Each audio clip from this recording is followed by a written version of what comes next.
Okay, we'll start the session. Hello, good afternoon, everyone. Firstly, I would like to thank all the participants for taking their time out from their busy schedule and joining in today. So again, special day because with me I have Mr. Sandeep Daga. He's the managing director and chief investment officer at Nine Rivers. So we thought of inviting him today, and we'll try and read his mind today in terms of what is the mantra of investing. So let me have the privilege of introducing Sandeep. So he brings about almost 2.5 decades of experience when it comes to investing in both listed and unlisted space, I would say. And he's an MBA from Narsee Munji, and he's also did his engineering from Amravati University. And he started his career as an investment banker, worked with large organization like ICICI, and then he started his own organization. It's been more than a decade now, around 9.5 years to be very precise, that he started this company called Nine Rivers. And ever since he started, he's been investing in mid and small cap space, particularly in the listed size, listed side. And he's also been able to leverage on the strength that he has built in his career of investing in the company and nurturing them. As an investment banker, when you invest in unlisted space, you kind of nurture those companies eventually because they become large 5 years, 10 years down the line. So with the same approach, he's been investing at Nine Rivers. So today we'll speak to him and understand more about what is the kind of investment philosophy they all follow at Nine Rivers, number one. And number two is we'll also try and understand that what does it require to invest in mid and small cap particularly. So firstly, welcome on the show of Ask the Expert, Sandeep. Thank you, Vikas. It's my pleasure to be here. And good afternoon, everybody. It would be good to have an interactive session today. And hopefully, I'll be able to leave some thoughts to ponder over for the audience. Sure. So, at the IF and PMS Experts India, Sandeep, we keep organizing these knowledge-based sessions. And the idea is basically to educate and empower investor community as a whole.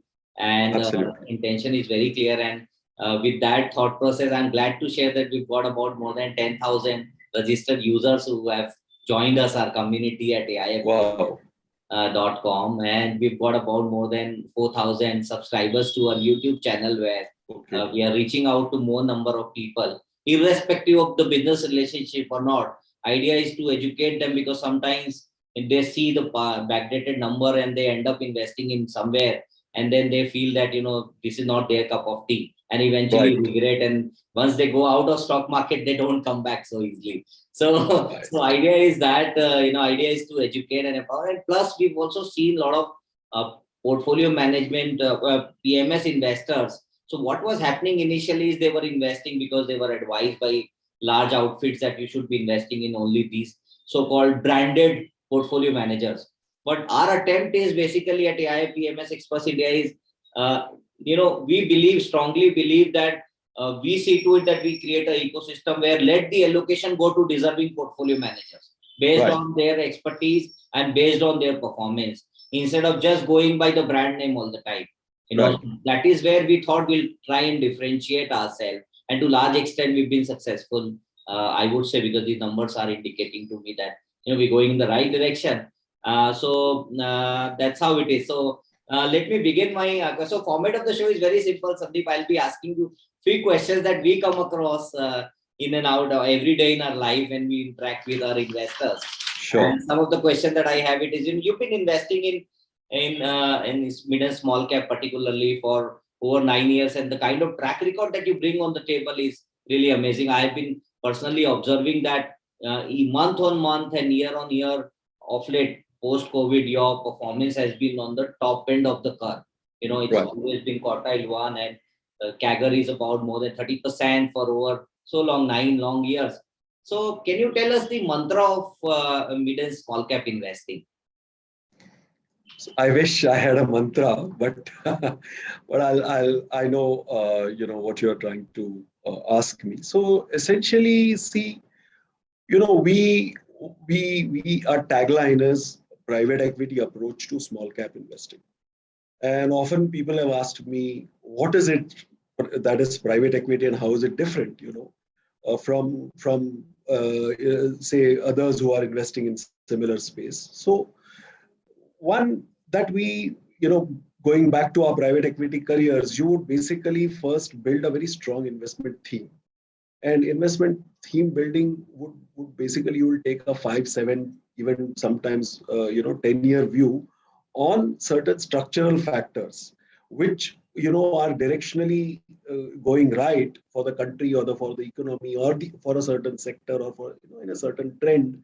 You pick that up, and then you go and kind of identify businesses which are going to be a part of that structural tailwind that is available to any business. That's like a private equity thinking. You think long term, then you slice and dice to see where the opportunity is for you to look for, and then you go and identify companies, and invest again with a very long term view. So you need to build that conviction, not only at the time of identifying an investment opportunity, but while you stay invested for the long term. On each day, you need to carry the conviction, regardless of markets are down, and therefore I should not panic sell, requires conviction. And markets are on the top, and I should be selling or not selling, that also requires conviction. That conviction can only come when you are very, very closely monitoring your investments and the business environment where those investments are operating in, where those companies are operating in.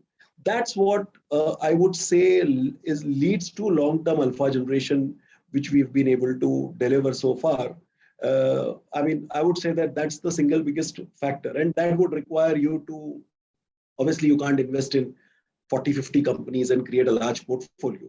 You need to be therefore comfortable working with a reasonably concentrated portfolio. So for example, we have typically 12 to 15 stocks in our portfolio, not more than that in an individual client's portfolio. Why? Because we believe that when you've done so much of homework, and again, this is private equity, like private equity portfolios are concentrated. So you have done all the 360-degree evaluation, you spent time and effort beyond desk. So I would say 30% of our research is desk research, 70% happens on the ground, channel checking, validating your investment theses, understanding the people behind the show, all of it. After doing so much of work, you should put a good amount of money to work.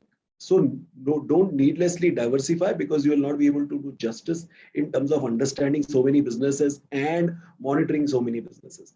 So you have the comfort of understanding and having that conviction, and therefore you can run with a reasonably concentrated portfolio, which also eventually I believe delivers superior alpha when it comes to small caps. So it's counterintuitive. People will say that, oh, you diversify and you reduce risk. In my opinion, if you do your homework well, then you can achieve the whatever diversification, sectoral, or in terms of business sizes that you want to invest in within that 15 stocks, and yet achieve better results than owning 40, 50 stocks which you can't monitor. So you don't know what's happening. So small caps are more like private equity in that sense, and therefore this approach helps a lot.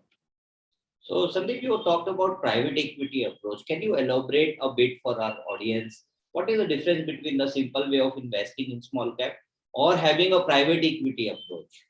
Sure. What I will do here, it's a very good question, but oftentimes it's always better to work with an illustration. So for today's our conversation, I had put together a few slides. They are not in any order. I'll just pick up a slide, Please. take an example, and let's work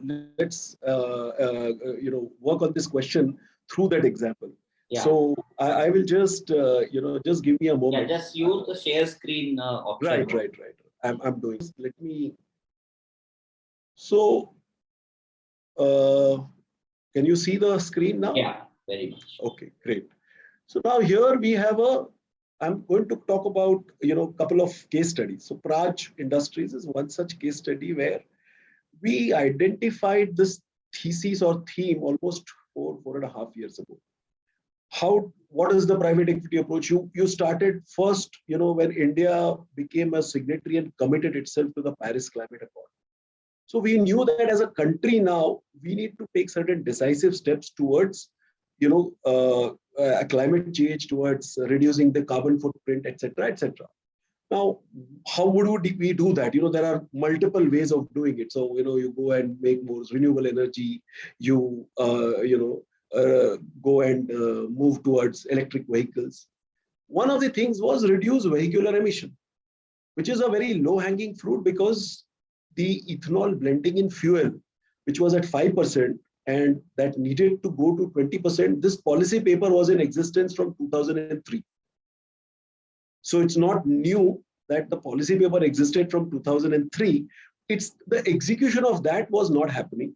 So when the government becomes committed to such a big global climate accord, we started monitoring what's happening. And when we saw that the government is now moving and actually becoming very serious on, and the policy is turning into action on the ground in terms of, increasing the ethanol blending in fuel, is when we actually went and picked up Praj. Now, before this, we had already met Praj. A lot of insights that we got about what this whole fuel blending and how it's going to be beneficial for the country, how this is good economics and good politics coming together, this policy, all of this, we had done our homework, we had met the participants of unlisted companies also, we had met. So we understood the dynamics, but we waited for the policy action. When the policy action happened, we bought, I think somewhere in the last quarter of 2018, calendar year 2018 is when we started buying Praj. Now, because if you would have looked at Praj in that last quarter of 2018, historically for 5 years, Praj had a very tepid sales growth. Praj had a huge balance sheet because they had a lot of cash. So all the return ratios were suppressed. And trust me, so many people told us that, when we bought Praj, what are you buying into? This company has not seen growth for the last 5-7 years. The return ratios are suppressed. Of course, there is no debt, so there was no other concern. But so now here comes the private equity approach, where, we were able to basis the changes that were anticipated and the action already begun on the ground, we were able to model the next 5-7 years of Praj in our model. And we said that this is all going to change. The sub 10% growth will go to 25-30% CAGR growth over the next 5 years. Praj is the largest maker of ethanol plants in the country. Each has a 60% market share. So if the country has to go up and go from 5% to 20%, which was the government's initial target, was to do it by 2030, which was later advanced by 2025, then we could estimate the amount of new ethanol capacity that needs to come into the country.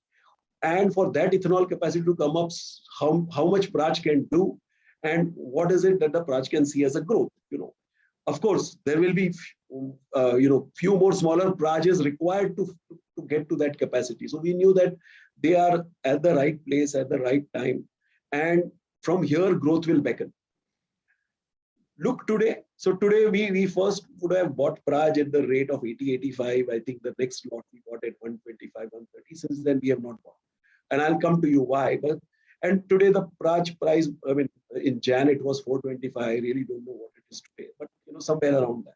So we are already like 5x in our portfolio, and the journey of Praj is is firing on all cylinders. So there is another few years before we think of exiting. But what I want to say is that this is private equity, where you were able to get to the get into the structural tailwind, understand where it is coming from, apply it in the case of a certain company, and then say that, okay, how do you model this over the now? What is happening is, at 300, 270, 300 rupees, all I've seen a number of buy side reports, sell side reports were coming, ascribing a buy to Praj, and Praj has now become going into many mutual funds and many other PMSs.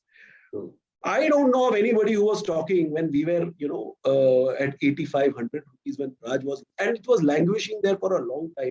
As you can see, from 18 till almost, Jan 20, Feb 20, it was there. Then post-COVID, it fell. And from there, of course, it has seen a significant uptick over the last 2 years.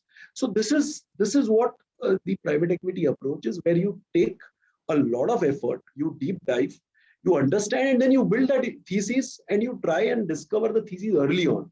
And the whole effort is to capture the discovery premium along the way. All of this happens over the long term. Another notable thing is here is that see how patient we had to be. From let's say 2019 till 2000, till about mid 2020, nothing happened. It's only after that the stock started to perform and the returns started to show up. So for 18 months or 21 months, we were believing in our conviction. We knew we have to hold, but the conviction or the value didn't show up in the stock price. So this is what the private equity approach is. Another, while we are there, again, very quick example is Tejas Networks. This is what we bought immediately post-pandemic. Now, when we bought this company had, again, they were pre-COVID. The whole telecom equipment market was dominated by China, the Huawei's of the world. But post-COVID, when this whole anti-China sentiments built up, a lot of countries banned Huawei, and we said that there is this telecom equipments maker which basically has patents, has globally recognized products, but they were never able to beat the Chinese competition. So we could clearly see that here there is an immediate opportunity, but we could also see the long-term opportunity, because once you enter any market, once you have gone there, your equipment is gone there, then that market, every time the network expands, you will go to the same vendor, you would require the AMCs, etc., etc. And that's how we were able to model Tejas, when Tejas in the history was saddled with a huge amount of receivables from BSNL, very tepid growth, because they were earlier focused on India, and India was not spending on telecom. In the post-COVID world, we could see that the work from home and the need for 4G and 5G connectivity and the bandwidth is just going to skyrocket.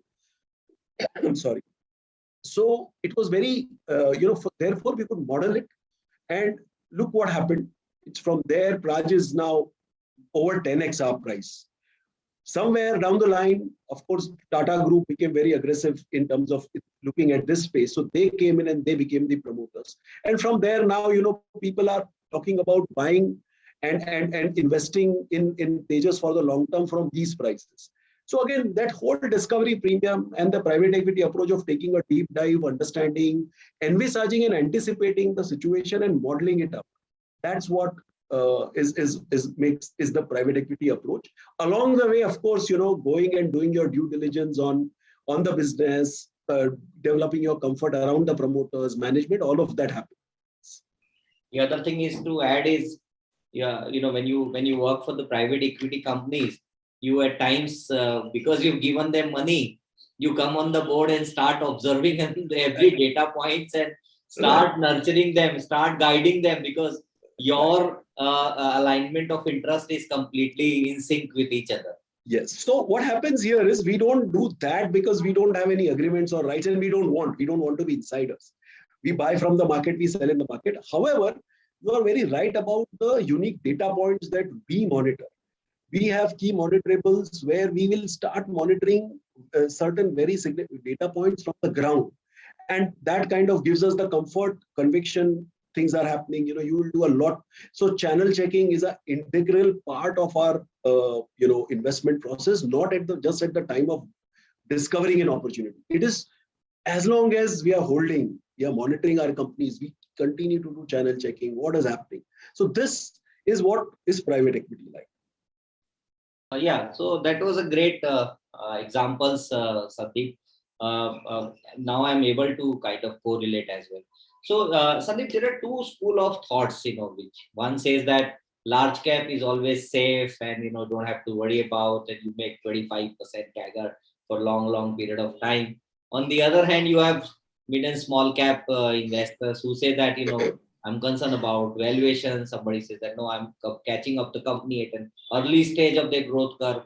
So what do you think, according to you, would be, how do you read this? Let me put it this way. Yeah. So this is a question that has been often asked of me, and sometimes even some of the clients who know me and, before they became clients, so they would ask you, why not just stay invested in large caps? And I say, of course you can. So first of all, a large cap portfolio will not deliver 25% CAGR returns for the long term. It will basically deliver anywhere mid to high teens at best. So, expecting 25% CAGR from large cap itself is, I would say, not a reasonable expectation. See, one thing is that people have this thing of the safety of large caps. What drives a lot of investors to think that small caps are very risky and therefore I should not invest, I should stay away, and large caps are very safe. From a standpoint of liquidity, in the short term, yes, that's true. From the standpoint of safety, it is, we've seen many large cap companies also going belly up, right? The whole, I don't want to name, but we all know some illustrious business groups have disappeared. So to that extent, what is it that brings in the safety element is how robust the business is, how strong the balance sheet is, and how good the people are. Whether it is small or large, these are the determinants which will basically give you that safety over the long term. Over the short term, market volatility will be high in small caps. We know that. So you obviously don't invest in small. One should not even think of investing in small caps if you have a shorter term horizon. You need to be looking at the long term. But ultimately, value gets created and value gets preserved when you have a robust business model, you have a strong balance sheet, and you have good people backing it. So to that extent, I would say that, one should look at both independently with asset allocation. Obviously, large caps are more liquid, less volatile. So you may want to put a larger amount of your money there, but a smaller amount of money in small caps because they are obviously relatively less liquid, but a good small cap portfolio can deliver superior alpha. Having said all of this, I just want to again share a screen just for the audience here to appreciate that today's small caps are tomorrow's large caps. And some of today's Nifty stocks may just go off Nifty. So just give me a second again. It's the same,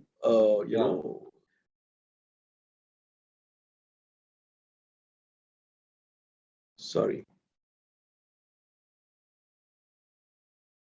So here,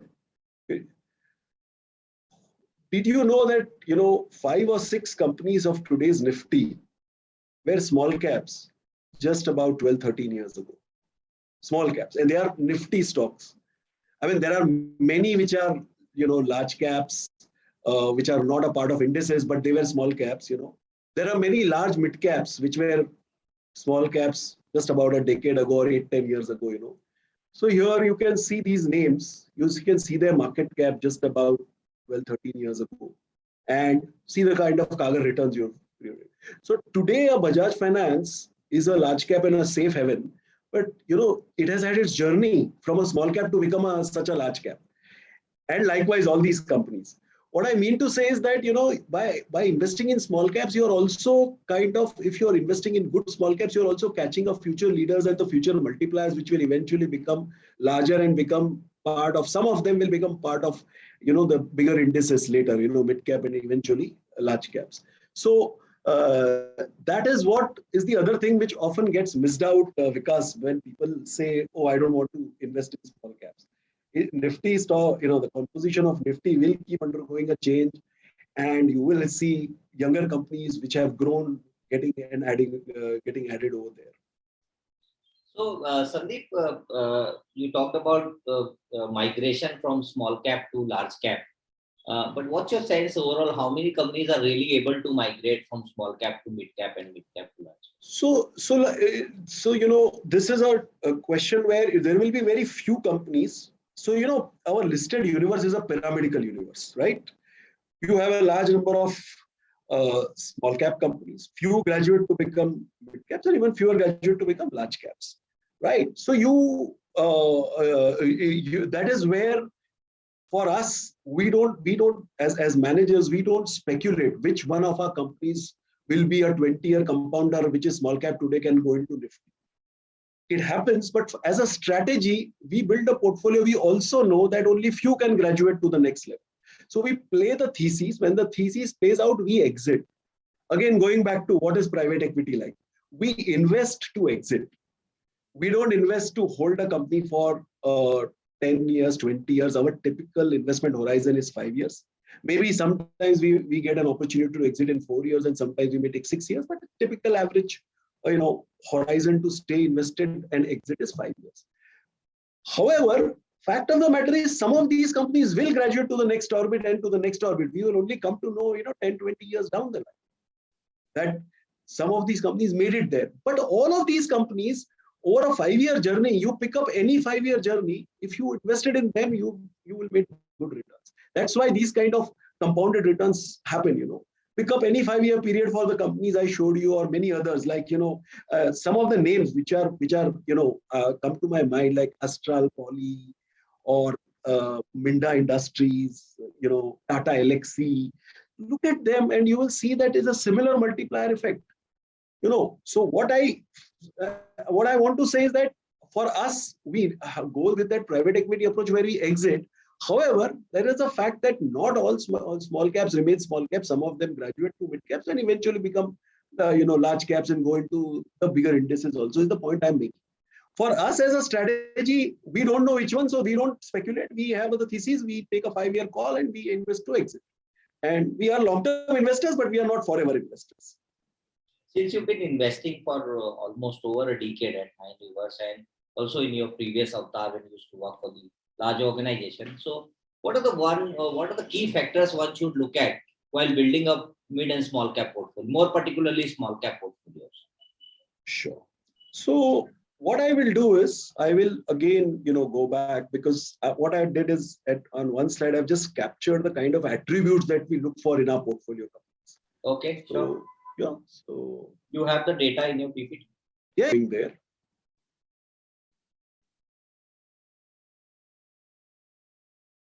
Sorry. Yeah.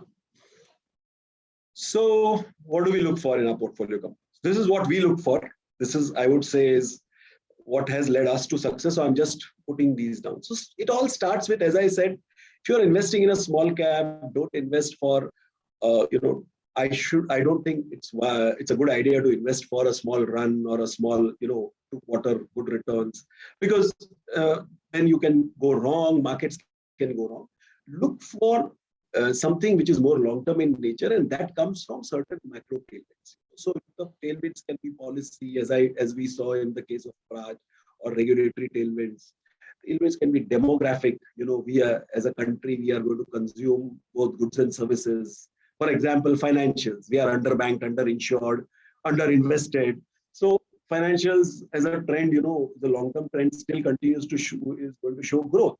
So many consumer goods, so many services, leisure and entertainment, for example. Yeah. So they are tailwinds which are available to a consuming economy. And then for India, another tailwind is that we are a tech powerhouse for the world. Earlier, we were just doing services. Now we are basically doing all kind of IP-led development, even our own product offerings, SaaS offerings. So this is also a tailwind available to the country because of the large ecosystem that has got created. So we have to start looking at any small cap company with where it is coming from the macros of what structural macros are going to benefit this business. Then what we look at is within that theme, I want to invest in a solid business franchise. So, in any value chain, there will be businesses where there's high value addition, there is very limited competition, versus there'll be some parts or some pieces of the business will be highly competitive. I would want to look at, a business which is more solid, where, somebody is a leader in its space, number 1, number 2, number 3 in that niche. There is an innovation-led component in business. Those companies are actually taking all the pioneering efforts, whether it is new product, new packaging, new markets, etc., etc.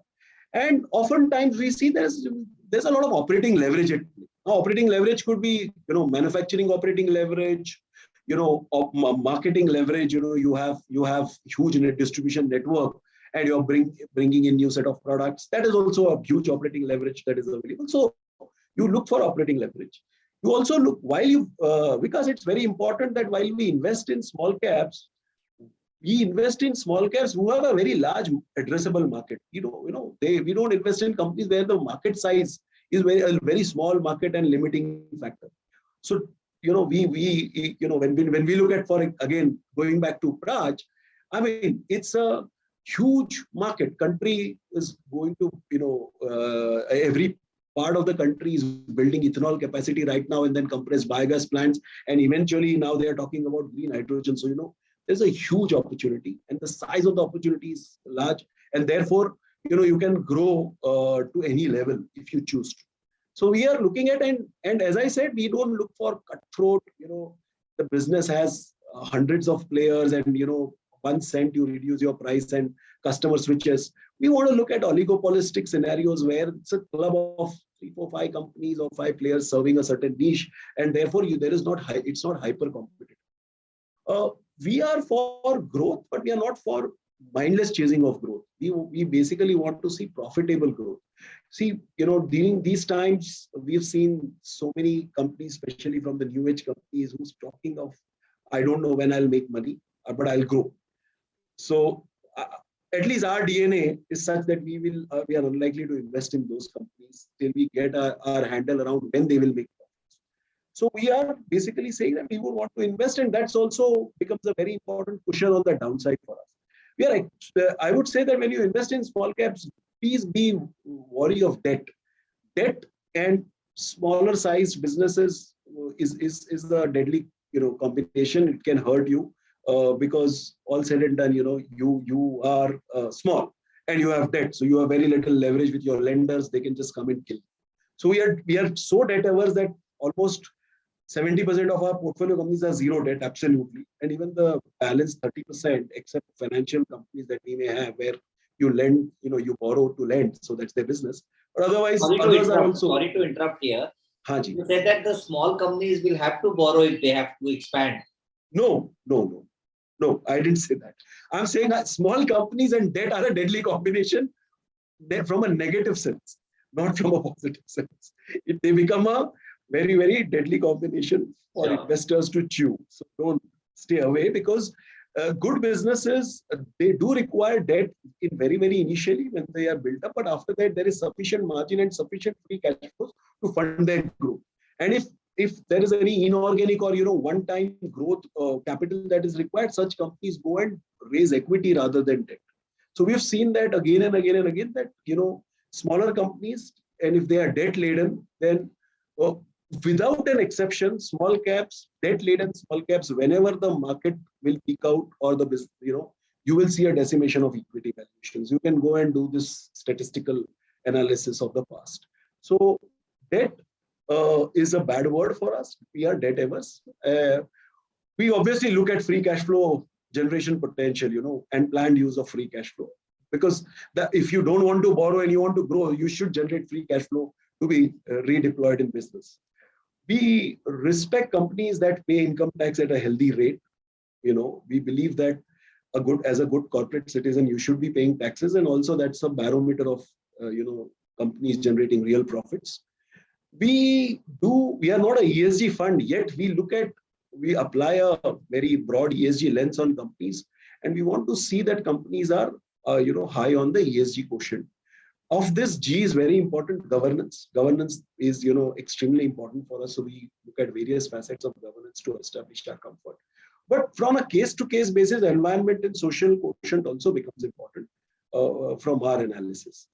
And then, of course, lastly, I think all the good things are good, but you should be able to buy that at a reasonable valuation, is what our philosophy is with small cap companies. Okay. Yeah. So Sandeep, there is some sort of inherited or risk, I would say, or sort of what should I say? When you invest in mid and small cap, obviously you have too much of volatility. We saw year of 2017 when market peaked out, and from there 100 rupees of benchmark came down to as low as 37.5 during the COVID time, almost 63% of erosion. So during that time, how do we navigate this sort of risk which is involved in investing in particularly small cap space? Yeah. So when you invest in small caps, you are bound to encounter a risk, volatility risk. There is no wishing away. Today, even large caps are far more volatile than they were 10 years ago. So you can imagine how small caps are. And the way to navigate this is by by adopting an approach which has some few legs. Leg number one is that you please invest for the long term. And my definition of long term is minimum 5 years. If you have an horizon of less than 5 years, don't invest in small caps. Because if you made money, maybe you got lucky. But markets are markets, they will be volatile. Then very next year you can have negative surprises also. So if you have the long term and you have the gumption and you have the temperament to stay invested long term and not lose sleep, and if you invest in good companies, then these are passing phases. Number two,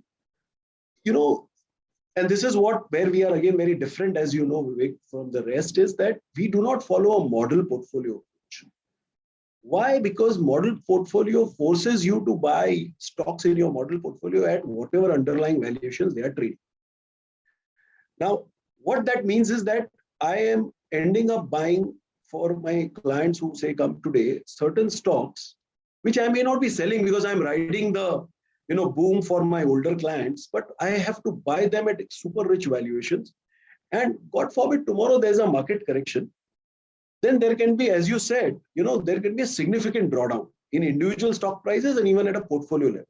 So what is important here is that you don't buy good companies, don't overpay to buy a good company. Buy a good company, but pay a reasonable price. Now that is what we do through our guardrails, where we say that okay, only up to a certain valuation multiple we are willing to pay. Otherwise, we are letting go of the opportunity. Maybe we'll find another one, or we'll wait for the correction. So don't lose. So when we say be patient, also be patient, with buying. Don't just jump on the bandwagon. Don't do momentum investing. Is what I believe works for small caps. You have to have the patience, both in terms of for waiting to buy at the reasonable prices and not losing your patience, and then holding it through ups and down cycles, and eventually you will get the benefit of selling when the times are right. Rather, when these 2017 kind of boom comes, we see that we get to exit a lot of our companies. Sometimes a year early or 18 months early, because what you thought will happen in 5 years is, or more than that, has happened in 3.5 years. So why will we not sell? So this is the way to navigate. Along with that, the third leg is please stay invested in, again, coming back to robust business, strong balance sheet, good people. The combo of this will allow you to stay peaceful when the time is bad, markets are falling. You will not lose sleep, you will be calm, and it's a passing phase. We've seen this again and again and again, not just COVID. 2018, 19, as you know, were not good years for small caps. And prior to that, we've also seen earlier times also that, minor up cycles and some down cycles. Some small caps, if not the entire universe, some small caps do see sharp corrections. And that's where, the only thing that you have in your control is, one, where you are invested in the quality of business you are invested in. And second is, what price have you paid to buy? Don't go overboard in terms of valuations is what I would say the most important factor. Oh yeah, just to add, in fact, we've had very different experience while passing 2018, 19 and 20. We saw that, okay, portfolio upar aayega, wapas aayega, return aayega. Then you saw 2019, suddenly there is some regulatory changes happened. Then you saw 2020, by the time your small cap started recovering, and you saw that now your performance will go up. And then you saw suddenly COVID came in, hit market. Suddenly markets fell down by almost 40-50%. Some of the stocks went down by 60% to a large extent. So what you rightly said, two things here. The patience really plays very, very important role. And that is where I say this to all my investors, that when you are investing in mid and small cap space particularly, you have to have patience. You have to come with the mindset that minimum you will have 7 years. I would say 2 years extra, 7 years of horizon to be able to ride through the growth journey of the cycle. Absolutely. You are bang on. Yeah. So my next question to you. So you've been heading this ship of 9 River and running this strategy so successfully for over 9 long years now. And If your portfolio grows at 26% around, in 10 years time, your 1 crore becomes 10 crores. And in your case, it is more than 30% CAGR, and for 9 long years.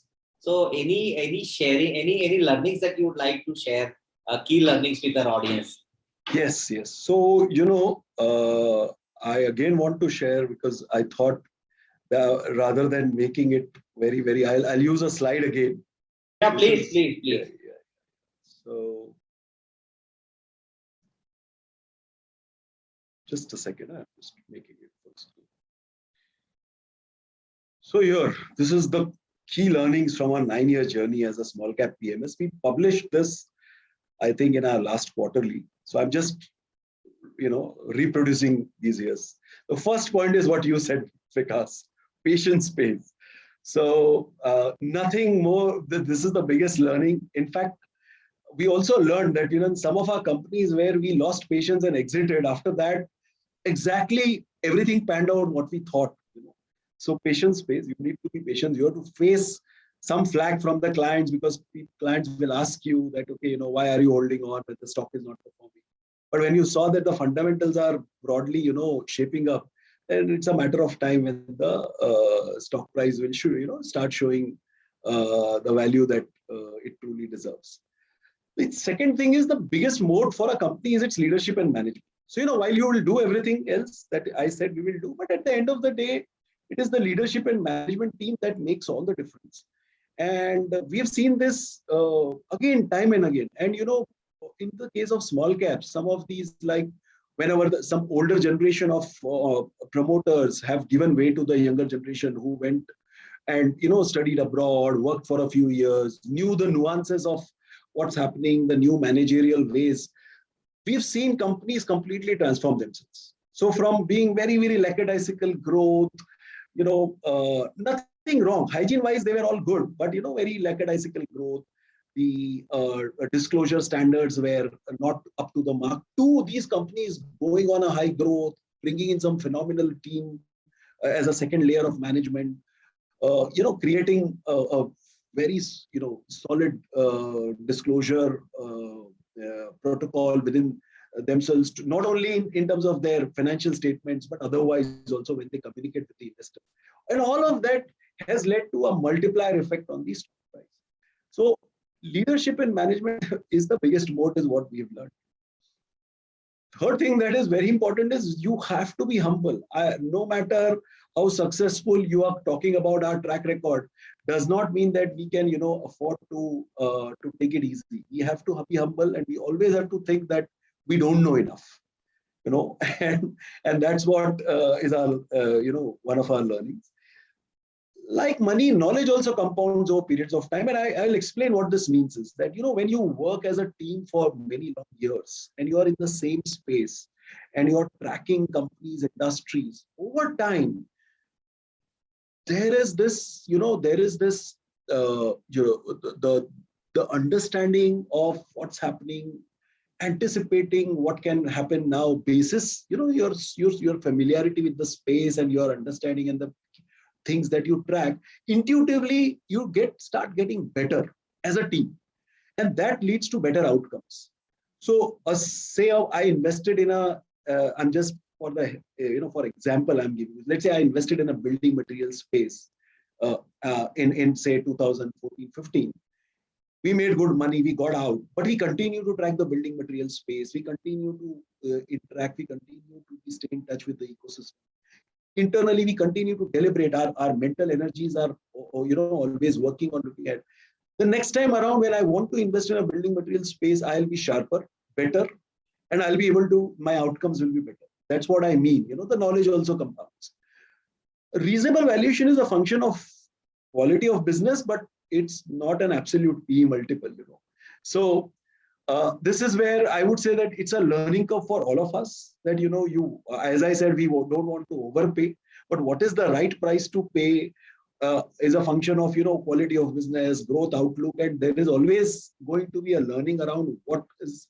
We will always have some misses, we will have some of our decisions going right in terms of paying the valuation. Some of our decisions will be misses because we thought it is overvalued and the stock ran away. And later, in retrospect, we realized that, oh, that was not a bad price to pay. But this is a learning. And, again, we are getting better, with passage of time, trying to anticipate, future growth and then see that as to what is the right price to pay for a business to buy. Uh, Business fundamentals are often more important than macroeconomics and geopolitical developments. Now, this is something which, is again counterintuitive. Some people say, "Arey, India is going to go into a slow economic growth. Yeah, ye ho jayega, wo ho jayega." But what we have seen is in the last 10 years, there have been earth-shattering events. The last one was COVID, but uske pehle, since the Lehman crisis, what not has happened, warmongering has happened, the terrorist attacks have happened. And we had that big nuclear meltdown in Japan because of the tsunami. Everything has happened in the world where everybody thought world is going to come to an end. But really, all good businesses and good companies stayed put. They continued to grow, and eventually they continued to deliver. Once you ride out that temporary panic phase, these companies have continued to deliver good results and good ultimately, good valuations they have commanded. So we do believe that it is business fundamentals that are more important. And when you combine that with reasonable valuations, then you don't have to worry about some macro event. Like I don't know how many people had taken that panic decision post-COVID to just sell out. And after selling out, I don't think anybody bought any equities for the next 9 months. And what kind of what kind of a miss it has been, right? So that's what is important, that business fundamentals are important. And lastly, this is something which listen to your gut.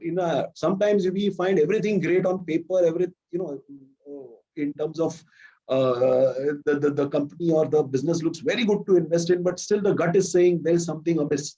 And sometimes you have to listen to your gut also. That is also a learning that I would say is we have had in our 9-year journey.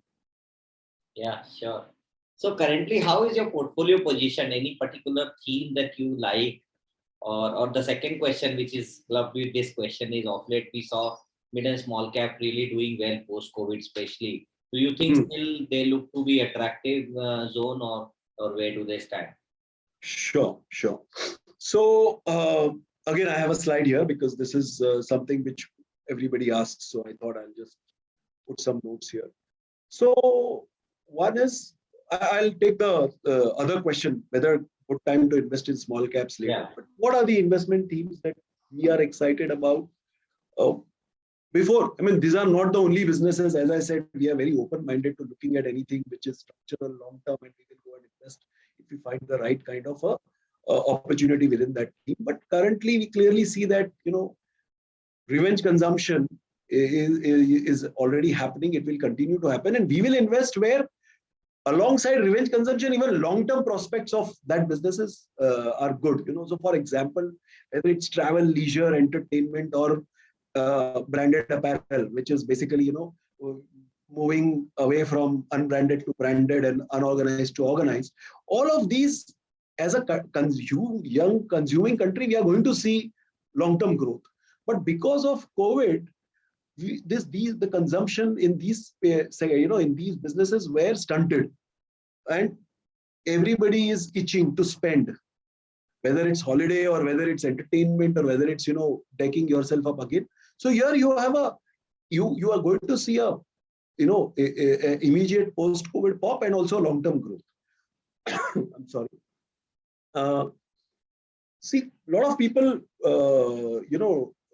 while we have seen one level of post-COVID rally in pharmaceutical and healthcare businesses because it was COVID-induced, what we also believe is that there is going to be a huge investment cycle in the entire global healthcare ecosystem upgradation, because COVID made the world realize that we were unprepared.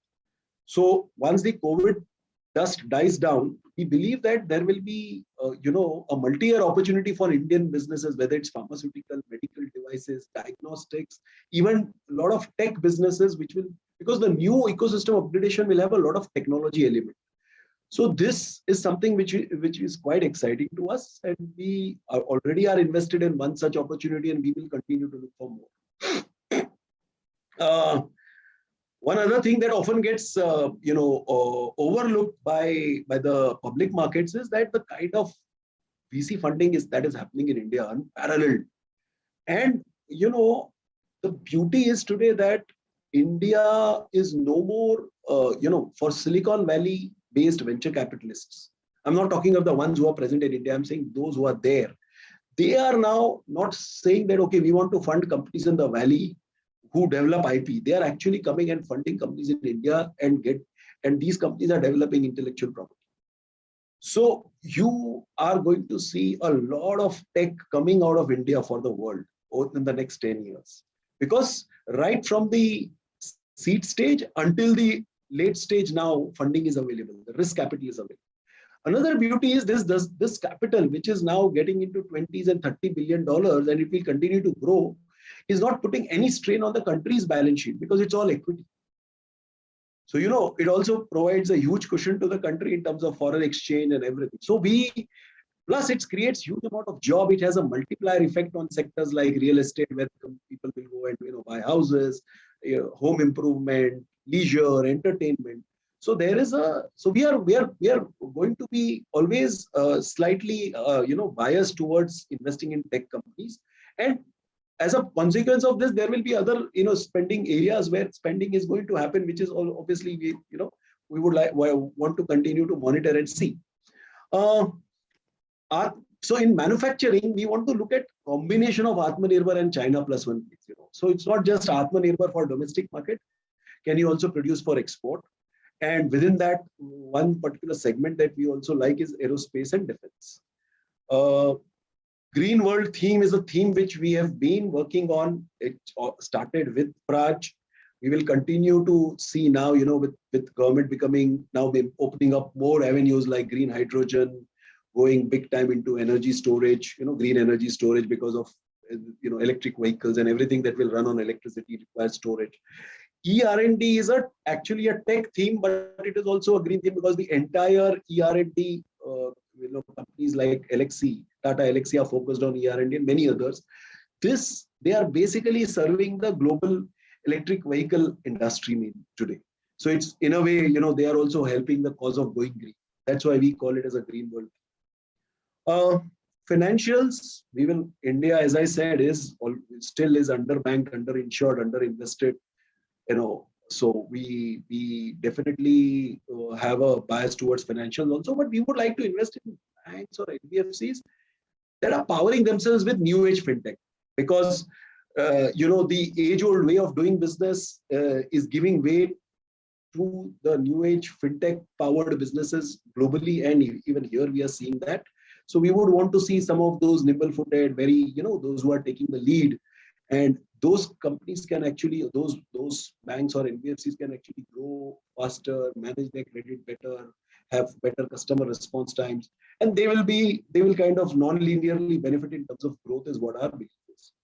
And then there are certain post-COVID structural beneficiaries, food and beverages, the way we consume, because we were consuming at home. So much of consumption took place at home that it's a habit-changing thing that has happened. There are e-commerce platforms that are coming up. I'm not talking about, the big ones, because they will be large caps, but there will be smaller platforms which will come up, and we may look at those. The face of logistics has changed in this country. It is also completely tech powered now. So there are interesting plays that are there. We would love to look at those. So these are the kind of opportunities which are there, where small caps are, where small cap opportunities will be available.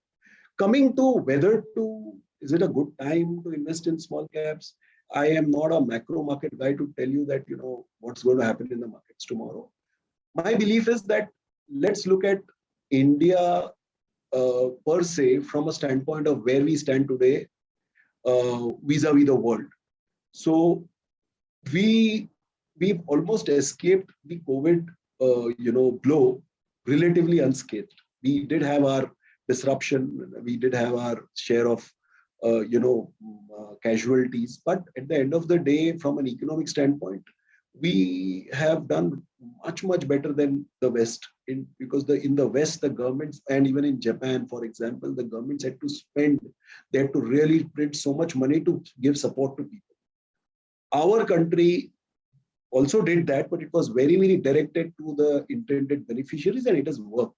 So what that has done is that has given the government the elbow room to actually now provide that growth orientation and support for growing the economy in one way or the other. Call it a PLI scheme, call it infrastructure focus, whatever you call it. But at the end of the day, that's the elbow room that is available to the government. The government has not punctured its balance sheet to get its credit rating downgraded so much that you can't, you won't be able to borrow at reasonable prices, is my belief.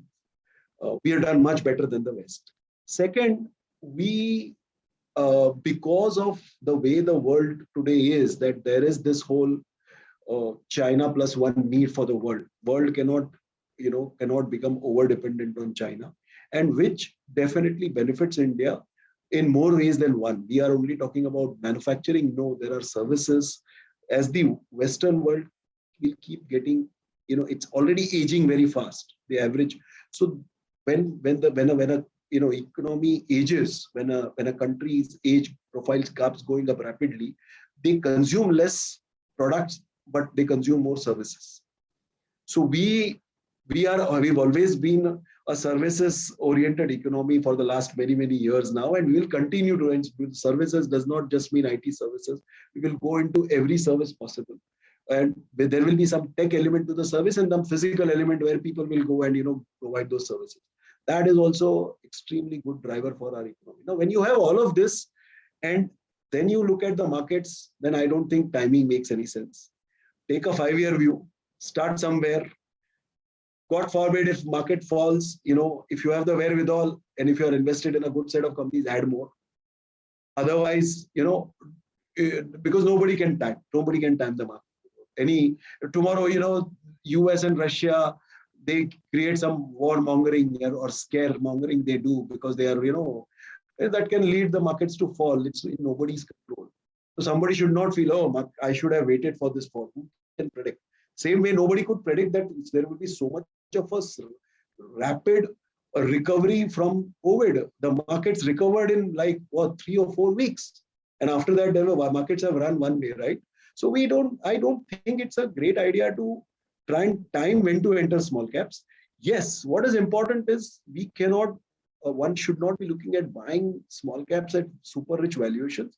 So one needs to be obviously, very, very conscious of the fact that which companies I want to buy and at what valuation. And to that extent, what we do is even if a client signs up, as I said, we don't have a model portfolio that you get the check today and it is deployed tomorrow. In 2017, I remember peak of small cap boom, we have taken 5.5, 6 months to build client portfolio, not 12 to 15 stocks. Even today, we are taking about 2.5, 3 months to build client portfolio because our stocks have to be available within the prices that we want. Otherwise, we are happy to wait. So that is what is the approach that has worked for us, and I'm sharing that. Sure, great. So before we conclude the session today, so my last question, Sandeep. So if somebody is investing in your portfolio, what should be the time horizon that you look at? Minimum 5 years. You said 7, so so minimum 5 years. I actually with folded hands tell anybody who has a less than 5-year view, don't invest, please.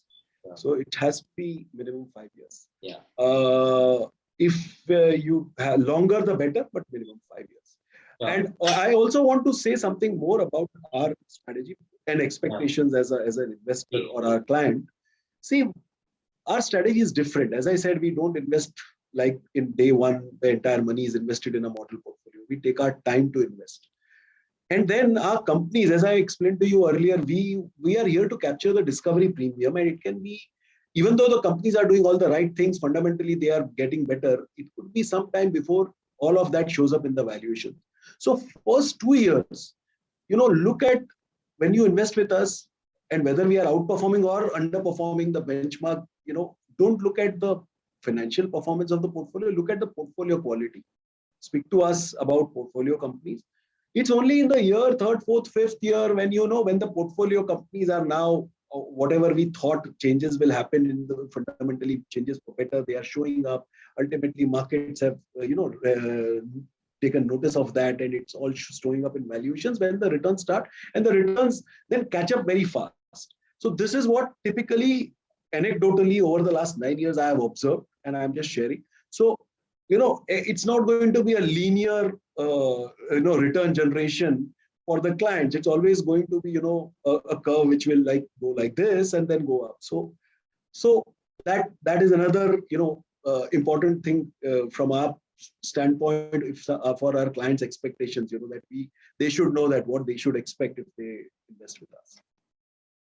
Before I ask my last question, I'm one announcement for all the audience. If you have any questions, please type in your questions in Q&A box. Q&A box, not in the chat box. Yeah.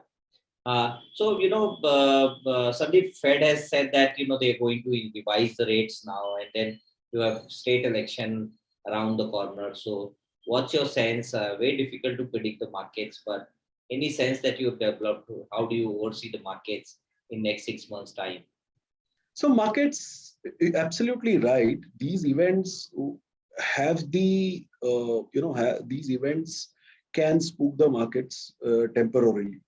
I am, again, I'm not an expert in global economic matters, but my view is that US raising interest rates it impacts the developed markets more than us, because we as an economy can withstand the